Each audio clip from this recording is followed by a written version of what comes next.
नाज़रीन, थाणो बुलाखान में पीपी अॻवान पारां लॉकडाउन सबब मुतासिर थींदड़ पोरियतन में राशन विरहायो वियो आहे। तफ़सील ॾिसूं था शहबाज़ उमरानी जी हिन रिपोर्ट में।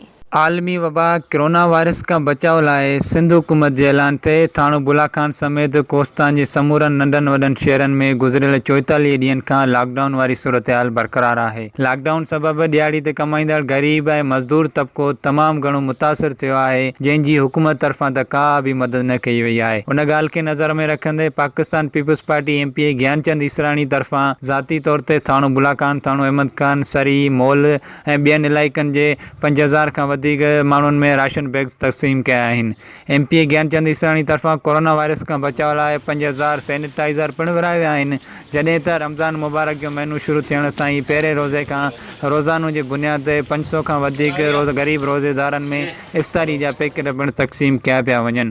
उन सिलसिले में आवाज़ टीवी न्यूज़ सां ॻाल्हाईंदे समाजी शख़्सियत मोहम्मद हसीन ख़ासकेली, पवन कुमार सामनाणी ऐं ॿियनि चयो त मोहतरम ज्ञानचंद ईसराणी साहब पीएस एकासी जॾहिं खां लॉकडाउन शुरू थियो आहे उन ॾींहं खां वठी पंहिंजे तक जे माण्हुनि जी ख़िदमत में मसरूफ़ अमल आहे ऐं मोहतरम ज्ञानचंद ईसराणी तरफ़ां 5000 माण्हुनि ताईं राशन बैग पहुचाया विया आहिनि ऐं डेली 500 खां वधीक माण्हुनि ताईं इफ़्तारी जा पैकेट असां पहुचाईंदा आहियूं एमपीए ज्ञानचंद ईसराणी साहब जी तरफ़ां।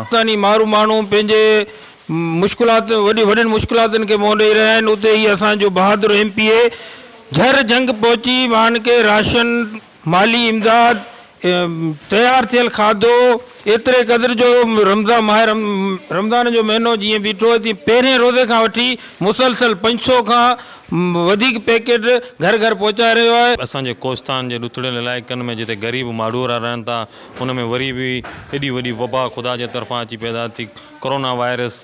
उन खां पोइ तव्हां ॾिसो त उन घर घर परे परे ताईं जिते ॻोठ रहंदा उन्हनि ताईं राशन पहुचायो। जीअं ई कोरोना वबा आई ऐं लॉकडाउन शुरू थियो त मज़दूर तबिको वीचारो तमामु घणो परेशान थियो। उनखे ज़िंदगी जो कार वहिंवार हलाइण लाइ तमामु मुश्किल थिए पियो। इन ॾुखियो दौर में एमपीए ज्ञानचंद ईसराणी साहिबु मिसकिन माण्हुनि जी साल रधी हुननि जे घर घर ताईं राशन पहुचायो हिकिड़ो बहितरीनु क़दम आहे। तव्हां माण्हुनि जा वीचार ॿुधा। संदन जो चवणु आहे त एमपीए ज्ञानचंद ईसराणी ज़ाती तौर ते हज़ारे माण्हुनि जी ख़िदमत कई आहे। अञा ताईं हुननि ताईं राशन ऐं ॿी जेका बि मदद थी रही आहे हू करे रहियो आहे। कैमरामैन राशिद मंगलार सां गॾु शहबाज़ उमरानी, आवाज़ टीवी न्यूज़, थाणो बुलाखान।